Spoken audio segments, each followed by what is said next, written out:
Anexa, Auditório de São Miguel, 1º de maio de 1989, reunião para as correspondências esclarecedores. Porque convém tomar os assuntos mais difíceis e tratar deles diretamente. O que é que nós devemos pensar, antes de tudo, o que é que nós devemos pensar a respeito da crise da igreja? O que é que vem a ser esta crise que está na igreja? Aonde ela conduz, etc, etc. A crise na igreja consiste no seguinte: foi Papa da Igreja Católica, portanto, São Pio X, mais ou menos de 1902 ou 1903, não me lembro bem o ano em que começou o pontificado dele, até o ano de 1914, em que ele morreu misteriosamente. Arrebentou a Primeira Guerra Mundial e pouco depois, misteriosamente, morria o Papa São Pio X. Um Papa que um jornalista francês, não católico, um jornalista de jornais que anda por aí, qualificou muito bem que quem ia ao Vaticano e o encontrava, estava com ele, tinha a impressão de estar diante do anjo que a Escritura descreve como estando do lado de fora do paraíso, com uma espada feita de fogo, à espera de quem quisesse varar lá para cortar. Realmente era uma figura angélica, um homem de alta estatura, muito forte, daqueles italianos do norte, da região do Vêneto, com muita personalidade e, sobretudo, da pureza, da firmeza de princípios, da renúncia completa a si mesmo. Baixou a certa altura do pontificado dele, que, como eu disse, foi de 2 ou 3 a 14, e, portanto, mais ou menos uns 12 anos. Lá por 1910, se não me trai a memória, ele baixou uma encíclica que deixou todo mundo pasmo. Pascendi Dominis Egregiis. A encíclica tinha o título Apacentando o Rebanho do Senhor. O Senhor é nosso Senhor Jesus Cristo, evidentemente. O rebanho é a Santa Igreja Católica. Apacentando o rebanho da Igreja, o rebanho do Senhor, eram as palavras com que ele começava a encíclica. Toda encíclica tem por nome, por designação, as primeiras palavras com que começa. E então essa ficou a famosa encíclica Pascendi Dominis Egregiis. Ele, nessa encíclica, desenvolveu uma concepção, uma teoria e uma descrição do estado que estava a igreja no tempo dele. E depois ele ainda escreveu uma carta intitulada Carta Apostólica, Notre Charge Apostolique, nosso encargo apostólico. É hábito da Santa Sé, quando se dirige aos bispos de várias nações, escrever em latim. E quando se dirige aos bispos de uma só nação, por amabilidade paterna, dirigir-se no idioma dessa nação. A encíclica Notre Charge Apostolique era dirigida ao episcopado francês e, portanto, era escrita em francês.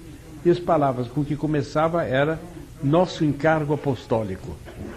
Essa encíclica completava, mais ou menos, a encíclica do Pascendi Dominis Egregiis e dava um quadro da situação da Igreja naqueles tempos tão remotos de hoje em dia.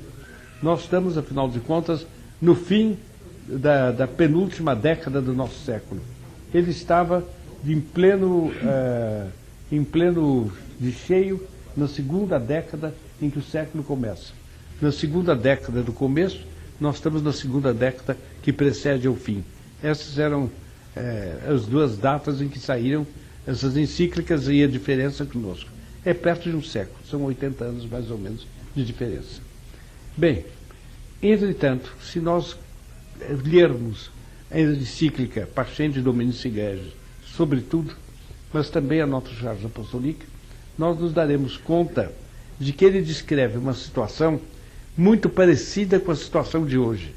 Vai até o fundo dessa situação e que nada é mais útil para conhecer a situação de hoje do que ler essas encíclicas. Um dia que houver tempo em que se possa fazer isto, nós poderíamos arranjar essas encíclicas em português, distribuir mimeografadas e pôr os principais trechos. E então fazer o comentário com os senhores dos principais trechos dessas encíclicas, para os senhores verem a semelhança entre uma coisa e outra. Ora, o que é que afirma São Pio X na encíclica Notre Charge Apostolique? Ele diz mais ou menos o seguinte: eu não me lembro, evidentemente, das palavras da encíclica, nem me lembro de cada pensamento da encíclica. Eu me lembro do vulto geral do pensamento da encíclica. E é isso que eu vou dar aqui aos senhores. Ele diz que a Igreja Católica se encontrava, naquele tempo, imersa num mundo que tinha um pensamento oposto ao dela. Era um mundo revolucionário, um mundo com as ideias provenientes, mais ou menos que está na RCR, quer dizer, provenientes do protestantismo, da Revolução Francesa, etc., que eram ideias que se chocavam com a concepção que a Igreja tinha do mundo e de como deve ser organizada a civilização cristã.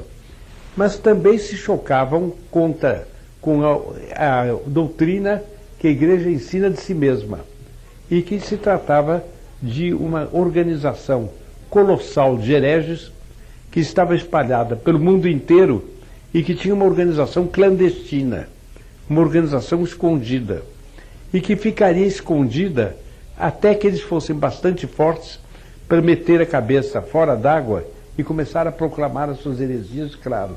E que era uma verdadeira conjuração dentro da Igreja Católica. No que consistia a doutrina dessa gente?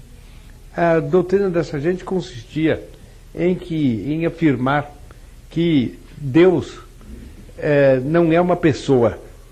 Deus é uma força que existe na natureza e que se confunde com a própria natureza. Porque quem vai dizer que não há Deus? Porque se Deus não é uma pessoa, não há Deus. Há uma causa das coisas, mas uma causa que não pensa, uma causa que não reflete, uma causa que é um impulso ou um instinto. Isso não é um homem, não é um ser, não é um ser dotado de inteligência, não é Deus. Portanto, no fundo, panteístas, quer dizer, que acham que Deus é uma coisa que não se distingue do universo, mas que está misturada no universo como a vida. Por exemplo, a vida existe nas plantas, nos animais, nos homens, mas Deus não é a vida que existe em todo mundo, nem a vida que existe em cada um é igual à vida que existe no outro. Isso é uma mentirada para velar o ateísmo. Bem, e que a Igreja Católica, toda a doutrina da Igreja Católica era interpretada errada, a interpretação errada da Escritura e, portanto, também do Evangelho. Que, bem interpretado, nós chegamos à conclusão de que o mundo precisava passar por uma reforma completa, que era preciso acabar com os cultos antigos que a nosso Jesus Cristo, ao Padre Eterno, ao Divino Espírito Santo, a Nossa Senhora, aos santos, aos anjos, porque, no fundo, o Deus sendo uma força, existe em todas as religiões, e que todas as religiões se equivalem. Podem se misturar umas com as outras, que dão todas na mesma. E que tanto faz o indivíduo ser protestante, como católico, como greco-cismático, como budista, como taoísta, como qualquer outra coisa, tanto faz, porque no fundo, apalpando bem, as religiões são a mesma religião.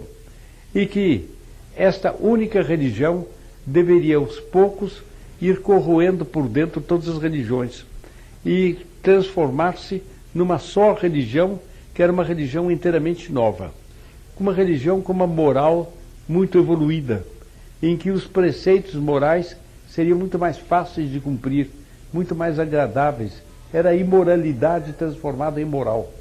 E que, por outro lado, a igualdade completa entre os homens acabaria com toda a hierarquia. As diferenças de fortuna, de inteligência, de posição social, de talento, tudo isso devia acabar. Todos os homens deveriam ser completamente iguais aos outros. E nós teríamos, assim, um mundo futuro, que era o mundo novo de uma religião nova, formando uma república universal. Isso seria o mundo para o qual se devia caminhar. Mas eles adotavam uma técnica. Eles diziam, de São Pio X, que se eles fossem declarar isto de um modo ostensivo para todos, isto provocaria, evidentemente, uma revolta. E que esta revolta era nociva a eles. Então eles deveriam proclamar isto, ensinar isto, só para as pessoas que eles percebessem que iam facilmente no conto. Os outros não. Eles deviam ir aos poucos apresentando figuras deformadas da Igreja Católica, cada vez menos parecida com a doutrina tradicional e mais parecida com a doutrina nova. E que os principais artífices disso tinham que ser os próprios padres. Os padres ganhos a essa religião nova deveriam continuar exercendo o sacerdócio na religião antiga e aproveitando o prestígio deles de sacerdotes para ensinar essas coisas erradas. E com esta forma haveria um determinado momento em que a igreja estaria toda ela transformada. Eles falavam, São Pio X não é tão claro a esse respeito, mas há qualquer coisa assim, num grande concílio que então proclamaria a religião nova. E estaria acabada a Igreja Católica e está pronto. Isto formava uma sociedade secreta, que tinha por obrigação manter em segredo entre os seus membros essa doutrina e formar uma ajuda mútua, de tal maneira que quando um dessas sociedades escrevesse um livro, todos pusessem nos cordos da lua. Que livro extraordinário, que livro magnífico, porque o livro favorecia a doutrina. Quando, pelo contrário, um outro escrevesse um livro contra essa doutrina, eles fingiam que não tinham lido. Que livro? Não sei, não teve repercussão, eu não sei disso. Quem é esse autor? Nunca ouvi falar dele. Não sei, não existe. E nos jornais e nas revistas dirigidas por eles, eles deveriam fazer o silêncio sobre o bem, o silêncio sobre os ataques contra eles, e apenas falar de um modo velado, mas de um modo cada vez menos velado, falar da doutrina nova, da religião nova. São Pio X disse que esta era a pior heresia de todos os séculos. A pior heresia. E acrescentou que era a pior heresia porque o mal não estava do lado de fora da igreja procurando entrar, como no tempo de Lutero. Lutero rompeu com a igreja, saiu da igreja e de fora para dentro procurou atacá-la.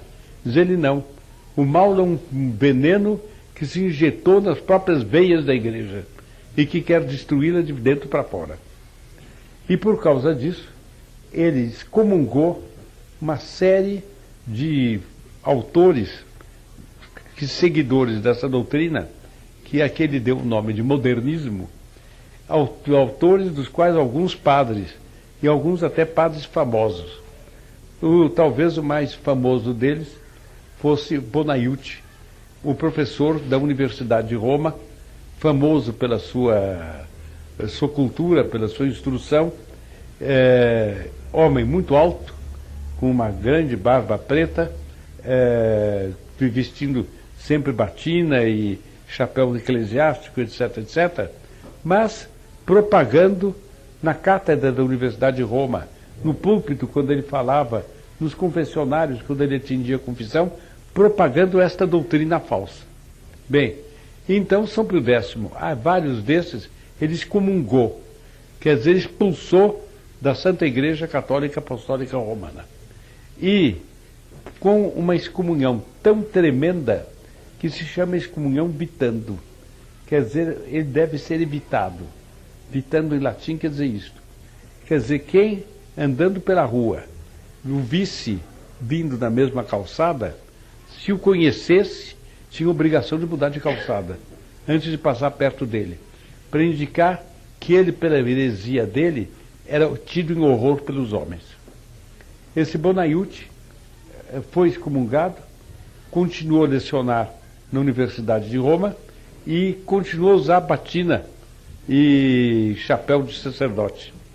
Mas continuou a pregar seus erros até morrer.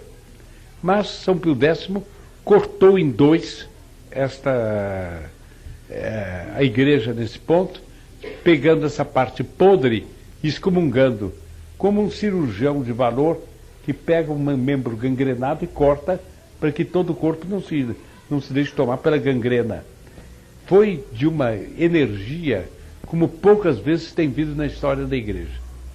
Acontece que isto foi como um raio no mundo inteiro.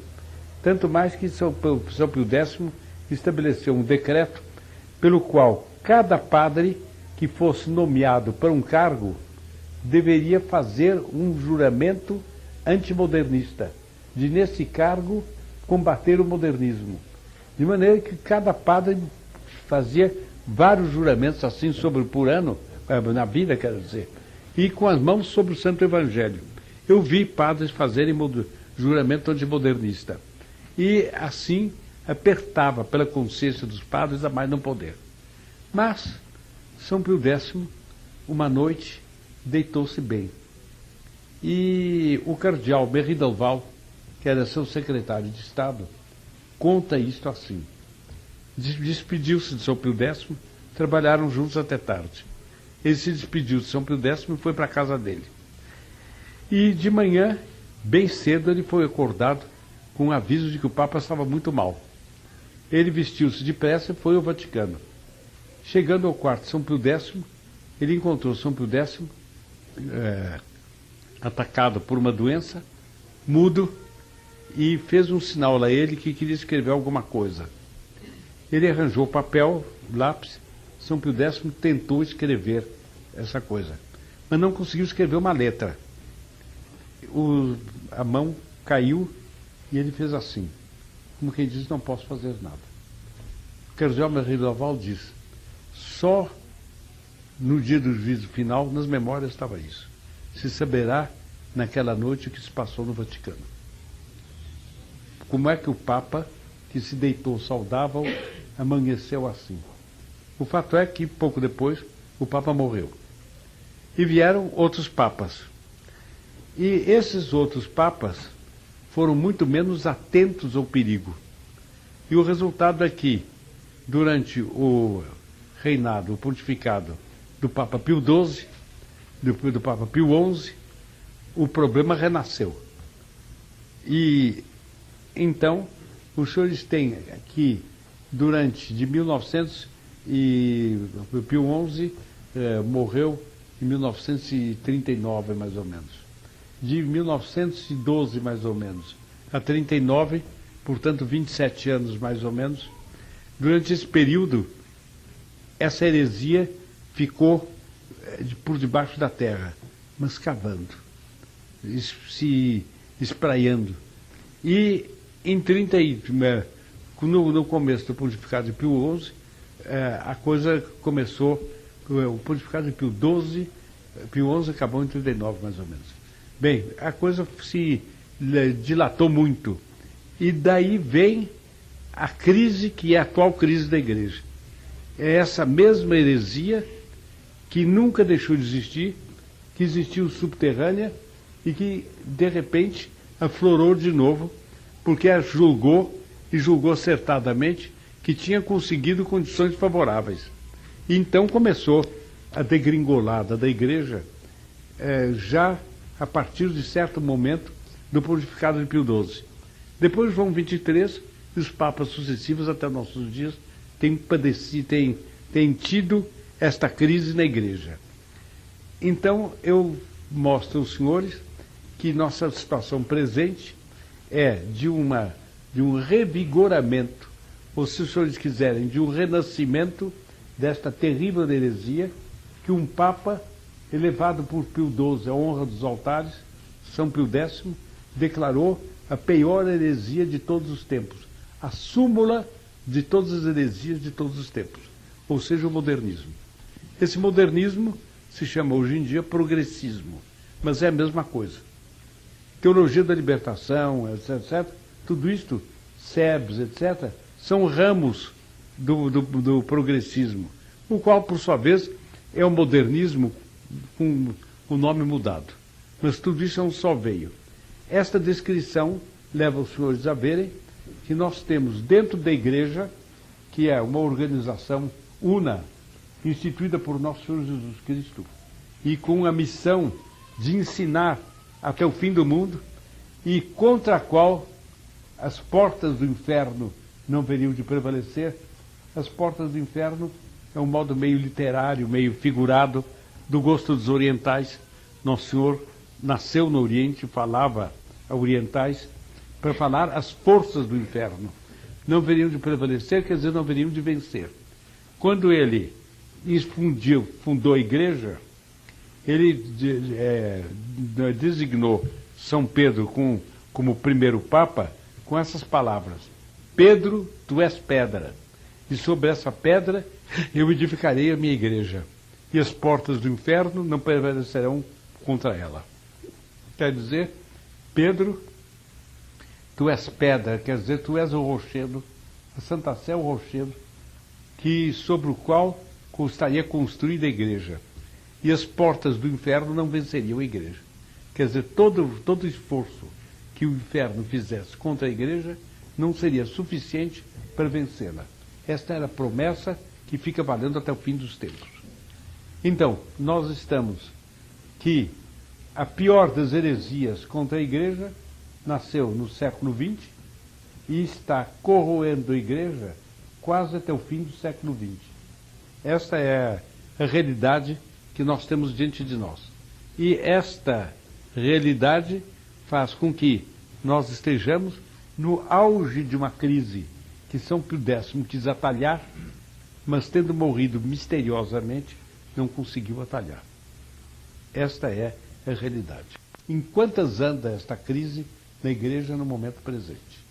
Mas antes eu queria perguntar se está bem claro, se eu conseguir tornar bem claro aos olhos dos senhores, qual é a crise de que a igreja padece no momento presente. Se algum dos senhores quiser fazer uma pergunta, eu estou à disposição. Bem, então vamos tocar para frente. O que vem a ser o progressismo? Como é que o progressismo se apresentou na igreja? O progressismo visa ser, ele não é. Ele visa ser, ele quer ser uma reforma completa da Igreja Católica. Uma transformação completa da Igreja Católica, como o modernismo no tempo do São Pio X já era.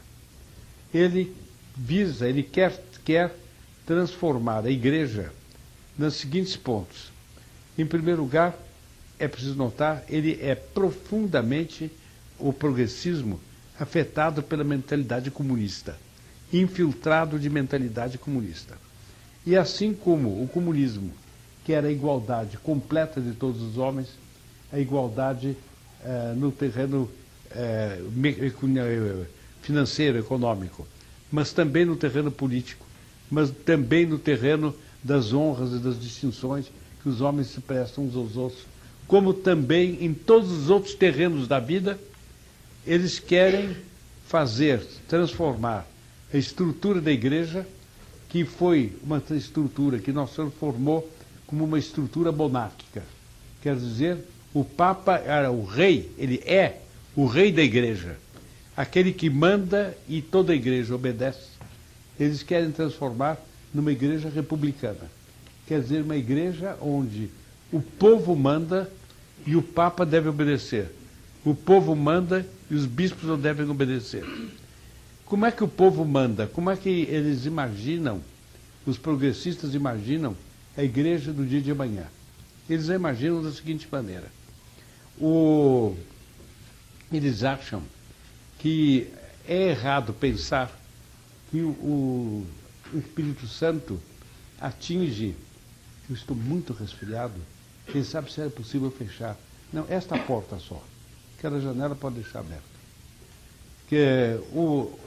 A igreja, que o Espírito Santo na igreja favorece especialmente o Papa para impedir que caia em erro e favorece os bispos que são mestres e doutores da igreja, continuadores dos apóstolos. Isso é errado.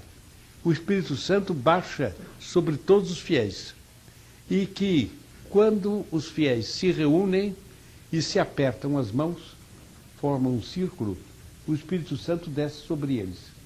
E todos ficam inspirados. E, então, o que o Espírito Santo inspira ao povo, o povo deve comunicar aos bispos. Deve comunicar ao vigário e aos bispos. E os vigários e os bispos devem fazer o que o Espírito Santo ensinou ao povo. Quer dizer, o pé da letra é uma república em que o sufrágio universal manda O eleitorado manda e o presidente da República, os deputados e senadores, obedecem ao que o povo decidiu. Nosso Senhor Jesus Cristo institui de maneira diferente. E durante 2000 anos, as coisas na igreja funcionaram de maneira diferente. O Papa é o rei da igreja, os bispos são os príncipes da igreja, o clero é a aristocracia da igreja, eles mandam. O Papa manda em todos, inclusive nos bispos. Os bispos mandam em todos, exceto no Papa. Mandam cada um nos seus fiéis, inclusive padres. Os padres mandam em todos os seus fiéis, não mandam no bispo. E assim, através do Papa, bispos e padres, através desta correia de poder, se faz a ordem dentro da igreja. E por isso Nosso Senhor comparou isso ao pastor e às ovelhas. O Papa é o pastor, na igreja em geral. O bispo é o pastor na sua diocese. O vigário é o pastor na sua paróquia. E como o pastor é que manda nas ovelhas, o pastor é que indica para onde as ovelhas devem andar. E não são as ovelhas que vão andando e o pastor vai correndo atrás. Assim também eles detêm a autoridade na igreja. Pois bem, eles querem alterar tudo isso. E, mais ainda, o Papa era tido até aqui como o mestre supremo da igreja. Agora não. O mestre supremo é o povo. Quando se dá as mãos e começa a ver se aparece uma manifestação de... É preciso obedecer. Então, Deus fala por meio do povo ou se devem governar a igreja. Ou seja, os que devem governar a igreja não governam. Eles não são nada. Quem governa é o pessoal mais miúdo da igreja. Os que têm menos instrução, os que têm menos cultura religiosa, os que não têm condições para mandar, esses são os que mandam. Por exemplo, nenhum de nós nessa sala tem um estudo teológico que tem um padre. Um estudo teológico tem um bispo, que deve ter um papa. Não tem. Não estamos em condições de decidir os problemas da igreja como eles deviam estar. Pois bem, mas nós é que recebemos a revelação do Espírito Santo. Eles têm que obedecer. Os senhores estão vendo que é revirar a igreja de cabo a rabo como o comunismo finge ser. O comunismo se apresenta como governo do povo, para o povo e pelo povo. E quer uma ordem de coisas em que todos sejam inteiramente iguais, em que todos mandem e ninguém, no fundo, obedeça a nenhuma autoridade, na tapiação, porque na realidade, evidentemente, não é assim. Mas na tapiação é como eles se apresentam. E este é o primeiro traço da Igreja Nova. O segundo traço da Igreja Nova é tirado daquilo que é a quintessência do comunismo, que é a revolução da qual os senhores devem ter ouvido falar, a Revolução da Sorbonne, 1968, que é uma revolução mais radical do que o próprio comunismo. E que Sorbonne é uma escola de Paris famosa, fundada na Idade Média, mas que depois degenerou. E um dos lemas que os revolucionários da Sorbonne afixaram no prédio da Sorbonne, enquanto tomaram conta dela, era esse lema: é proibido proibir. Quer dizer, todas as proibições estavam proibidas. Todo mundo podia e devia fazer o que bem entendesse. E o amor livre, a promiscuidade sexual absoluta, o incesto, a homossexualidade, tudo isto podia ser como fosse, porque era gostoso e era o reino do gostoso que estava inaugurado. O crime não devia mais existir. Todo mundo tinha o direito de fazer o que quisesse. Nada mais era crime. Era a anarquia completa. A aplicação disso na igreja todas as leis de moral antigas estão eliminadas. As mulheres podem andar de pantalonas, podem usar calças curtas, que chegam muito além do joelho, evidentemente sem saia, decotes cada vez maiores. Quando vão à praia, nem é descritível como se apresentam. A televisão de Paris apresentou há pouco tempo atrás um ato sexual filmado pela televisão para toda a França. na realidade para grande parte do mundo, porque a televisão é muito poderosa e espalha suas imagens, suas projeções, mais ou menos por grande parte dos países da Europa, etc. Só houve um órgão que protestou. O episcopado francês não fez protesto nenhum. Foi um órgão ligado à TP francesa, chamado L'Avenir de la Culture, o futuro da cultura, que combate essas imoralidades por meio de um mailing, quer dizer, envio de cartas, etc. Todo um sistema muito interessante e que está tendo muito aplauso da parte moralizada da França, da população francesa. Bem, por outro lado, ainda faz parte desta doutrina deles que, no fundo, a civilização, como ela existe, com casas, com máquinas, com escritórios, com museus, com hospitais, tudo deve desaparecer. O homem deve regredir ao estado selvagem. Porque a organização perfeita do homem é do índio. E por causa disso é preciso valorizar o papel dos índios, o papel daqueles dentre os negros que vivem ainda como vivem os índios aqui na América, vivem certas tribos de negros na África também. Esses devem ser levantados por ser modelos para a humanidade. E nós, os civilizados, somos os errados.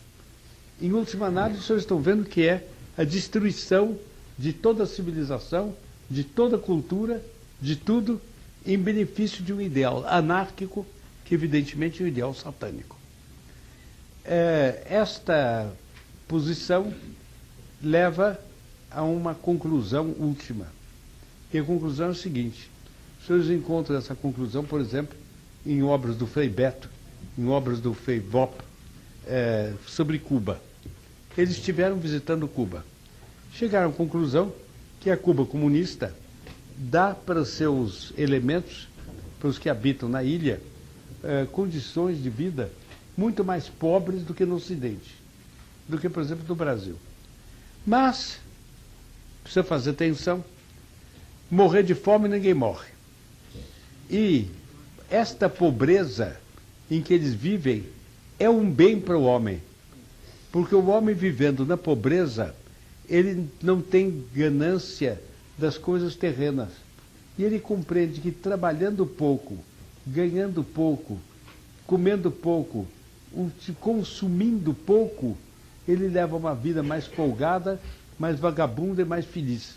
E que por isto o estado de pobreza em Cuba é um estado de pobreza para nós. Para eles não. Eles são os ricaços que levam uma vida mais folgada do que qualquer ricaço do Ocidente. O ricaço do Ocidente quebra a cabeça para conservar a fortuna. Um vagabundo de Cuba fica deitado na praia o dia inteiro. É verdade que come um pãozinho à noite antes de dormir, mas que prejuízo tem isso? Não tem nada. Ele tem as delícias do ócio. E por causa disso, ele faz o subconsumo. E é no subconsumo, na inexistência de qualquer objeto mais fino, mais bonito, de luxo, etc., é nisto que está a verdadeira finalidade do mundo. E então os senhores têm que isto é parecido com o que esses progressistas querem para a Igreja Católica.